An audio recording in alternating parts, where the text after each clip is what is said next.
Ladies and gentlemen, SideStrafe back with another episode of the Strafing Run. And today, I thought I would take a stroll down memory lane and present to you some old school big box PC games. And not in digital form, but in physical. This is MechWarrior 2 from 1995. And this is just one example of the big, beautiful boxes we used to get as PC gamers. And some of you that are perhaps of a certain age, or maybe you didn't have a PC at the time, are wondering, why the big box? What was the point of having something this size? Well, the older PC games older than this, required floppy disks, and obviously they varied in size as well, but often you would need multiple disks in order to install your title, or perhaps even continue play. Sometimes you would get a splash screen that would say something like, insert disk number 2 or disk B, in order to continue. And so you needed the space in order to hold all those floppies. A lot of the games I'm going to show you today are CD-ROM based, but the idea for storage still holds true. So before I get to what's inside a lot of the boxes, we'll take a look at the outside and realize that we're talking about a day of retail where you'd actually have to leave your house and go and purchase a game and perhaps even interact with a human or two. I know it's a crazy situation, post-apocalyptic even. But anyways, with that said, having a big, beautiful box is a selling point for you in retail. And having the coolest and the biggest box with the most information on it is a way to beat out your competitor. If we take a look here at the back of MechWarrior 2, you've got some lovely screenshots and a description, something that sells you on the game. Thinking about a time where the internet is limited, or in some cases non-existent, this was your way of finding out about the game. So they needed to pack as much information on the box as possible. Beyond that, you of course have system requirements. And just for giggles, we'll go ahead and read this. IBM PC or 100% compatible 486DX2 66 megahertz processor. 8 megabytes of RAM. Megabytes, not gig. 7 megs of free extended memory, double speed CD-ROM drive in this case. Hard drive with 45 megs of uncompressed space available. Video card 256 color SVGA 640 by 480. MS-DOS 6.0. This is fun, the multiplayer demo requirements, because this didn't even have full-on multiplayer support. It was just a demo. 100% Haze compatible modem, 9600 BPS or faster, null modem connection or IPX net BIOS network. Oh man, a bunch of joysticks too. We'll take a look at that with our next showcase. And that's what's inside the box. In the case of MechWarrior 2, we got a lovely manual, 70-something pages if you count the credits and whatnot. But a lot of times our games just came with great manuals or maps or posters and things of that nature. On this one, we have the heads-up display, lists everything in your mech cockpit, controls, layout there, key map. And I apologize if this is blurry. I'll do my best here. But it's just to kind of get the point across. Here you have a listing of mechs, detailed specifications and stats. All the mechs in the game. Weapon systems. You've even got controls that you could use. Mouse? Nah. Joysticks. All kinds of joysticks. Even freaking rudder pedals for torso twisting. Some sort of virtual I/O glasses. What is this thing? A space ball. Never used that before. I think I just played this with mouse and keyboard. More information on weapons. Some nice drawings on the side. I think I studied this book more than most subjects in school. I brought this to school with me. Formations. A lot of useful information, some of which is still relevant.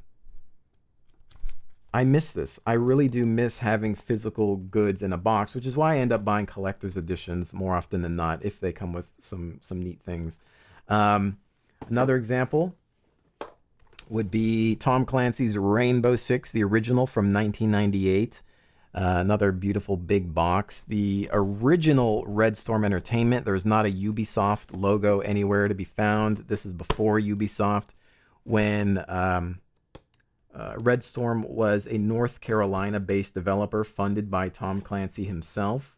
And this was the good old days, ladies and gents. You hear me talk about this all the time, but this one had a fold-out and some nice screenshots. Look at those amazing graphics. But enough to kind of get you into the game, to educate you on what this game was all about. You can see them advertising mplayer.com or the Microsoft Gaming Zone. You had to join a lobby or direct connect in order to play this online. You had to use like a third-party lobby system, connect to that, make an account, and find people through that. Then that would launch the game and you would play through there. You could see that gaming back in the day online wasn't necessarily easy and sometimes non-existent, but when it worked, it was the greatest thing ever. The manual for Rainbow Six, not as big as the MechWarrior one, different dimensions, and they've got a lot of abbreviations here. This is funny though, actually. 900 number, 95 cents a minute if you need help. Red Storm's tip line. I don't think I've ever called anything like that. This tells you about the planning phase that was limited to, I think, the first two Rainbow Six titles, which no longer exists in anything related to Rainbow Six, telling you about recon, different kits, and the outfitting phase. Believe it or not, back in the day, you could also buy a video game for the full price and everything would already be unlocked for you. You'd either have to just find it if it was a game like Doom or Quake, or you would just choose it in the multiplayer menu or the kit menu in single player. No unlocks. Yeah, miss those days. Sometimes I think we rely a little too much on unlocks, but that's a topic for another day. But again, a manual, something that educates us on the game. And I think that if you as a developer force somebody to leave your game in order to learn about it, then you've done something wrong. In the case of Big Box, we at least had the manual, right? This is how we learned about the game. You didn't have to go to a forum, a Reddit, YouTube video, Twitch, whatever, to figure out how to play your game. And that's my biggest complaint in a title like Elite Dangerous, which is a complex, vast title, but their tutorials do very little in the way of educating you on how to play or what to do next. And I'm not saying you have to hold somebody's hand, but at least send me a book or something, like maybe PDF, fine, whatever. But there's something about this in terms of providing accessibility that I miss. And I'm going to go into that a little later. Doom 2, original copy, 1994, a little bit more simplistic. Let the obsession begin again. Some screenshots on the back to sell you on it. CD-ROM drive for this one. 386 33 DX minimum. Designed for 486 though, guys. MS-DOS 5.0. 20 megs of free space. VGA graphics. 4 megabytes of RAM minimum. All right, guys. Minimum. I've also got the Ultimate Doom. And it comes with Thy Flesh Consumed. This one comes with a poster. Best game of all time, PC Gamer. Game of the Year, Computer Gaming World. Best action game, Strategy Plus. Doom is visually, emotionally, perceptually, and mentally the most gripping computer game to date. USA Today doing PC gaming reviews. Imagine that. But again, screenshots, which might as well be the same resolution as what you played at. But I think the original Doom was 93-ish. This was 94. But getting hardcore here with what PC games used to be known for, and that's their simulations. Jane's Longbow 2. I can't believe I have this box. I cannot believe it. Screenshots on the back. Detailed information. This one also has a flap.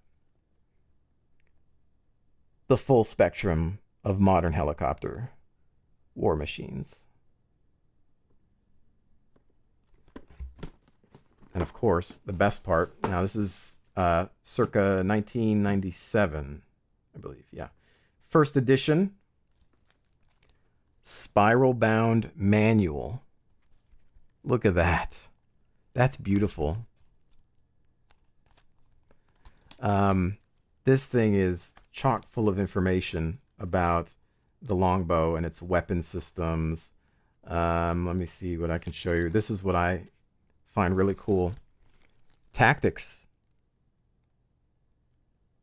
That's so neat. High yo-yo, stern conversion, fighting helicopters, dealing with jets if you have to, avoiding them and whatnot. Air-to-air tactics, contour chasing, bob up. Check this out. This is so cool. I mean, you could use this information today in a flight simulator, especially if DCS ever gives us a longbow.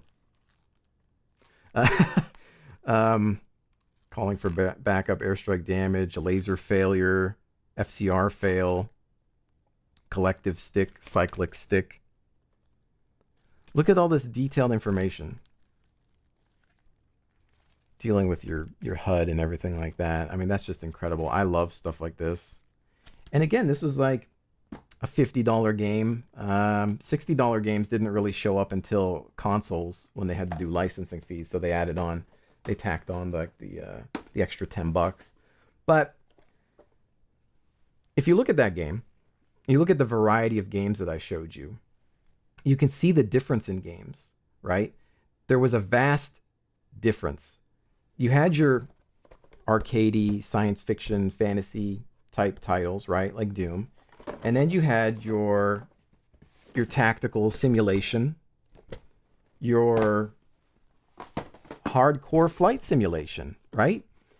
And all of these games, you would go to a store and you would walk past all of them and you would decide which is the right game for me.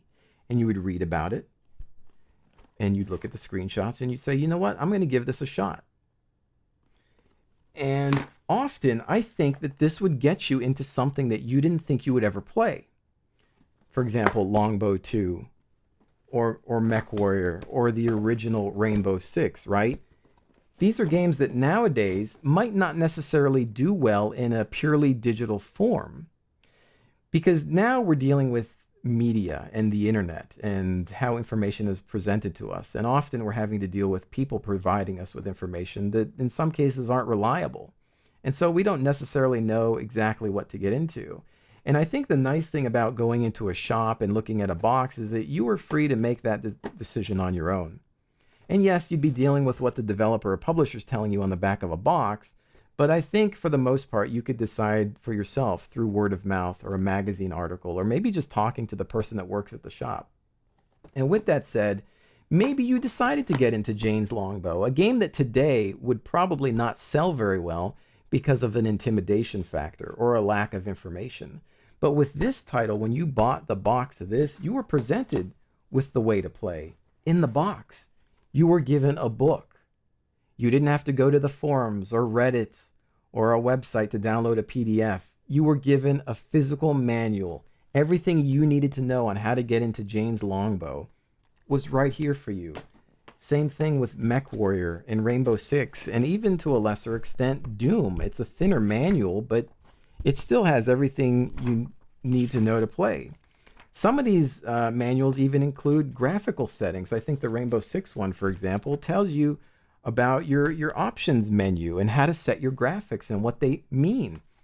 How many times are you going through your PC game and you're in the menu and you're like, what does this one do? Sometimes there's a little thing that shows you what it does, but more often than not, you're clueless and you end up setting the wrong thing. Guess what? They used to tell us how to do that in the manuals. This is why I think in some cases, the old ways were simply the best. People were getting into games that today they simply won't because of the big box. And that's why I miss it. Today, if you release something like this, it might not sell well in digital form because there's just simply not enough information at your fingertips. And, again, games like Elite Dangerous, Star Citizen, DCS, they're tough to get into. They lack accessibility. Yes, there's documentation, but you got to go find it. You got to dig for it. When you're forced to buy a box and there's a book inside, well, you're not going to miss that. You have no excuse at that point. I don't know how to play it. Yeah, you do. We gave you a book. And it was that simple. And I miss that. And I think in many cases, a lot of things today are being dumbed down due to the fact that people are failing to present great information. People think that we don't want to get into a complicated experience, that we're not ready for it, that we can't handle it anymore, that we're too stupid to be able to play a game like Jane's Longbow or the original tactical shooter Rainbow Six. I don't think that's the case. You don't have to hold our hands, but present us with some basic information. Create a foundation for gamers, and you'll be surprised at what we'll want to play. Nowadays, what we end up with is a lack of this variety. What you end up with is a game that plays like this, but looks like this. Call of Duty, as an example, right? They dress you up like a soldier, but you end up playing a game like Doom. Now, I'm not saying that's necessarily a bad thing, but I love having variety. I love being in the mood for this and also in the mood for this, maybe at a different point in time during the week. I liked having that separation.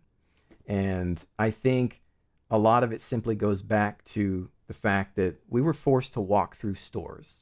There was no digital platforms like Steam or Origin or Uplay or whatever. We had to go through a store and we had to look through things and decide for ourselves through physical means. And that's how we got into games. And that's why a lot of these titles were more successful. And that's why a lot of these titles existed. And unfortunately, I don't see this variety in PC gaming anymore. Yeah, there are exceptions. There's your Armas and your Squads, and there's still strategy games and things like that. But we lack a true successor to this Rainbow Six. We're hopefully going to get a true successor to this with MechWarrior 5. But everything else, accessibility is often an issue. And so, I've said it before, I'll say it again. Sometimes, ladies and gentlemen, the old ways are simply the best. But with that said, I think we're going to call it quits here. What did you think about this episode? And do you have any big boxes remaining from the glory days of PC? And would you like to see more of this? I'm considering maybe sharing some more of my big box favorites and maybe even acquiring some rare ones that I'm missing out on from back in the day. But again, ladies and gentlemen, thank you all so very much for joining me. I really hope you appreciated this episode of the Strafing Run. If you enjoyed it, slap that like button, and I'll see you on the next one.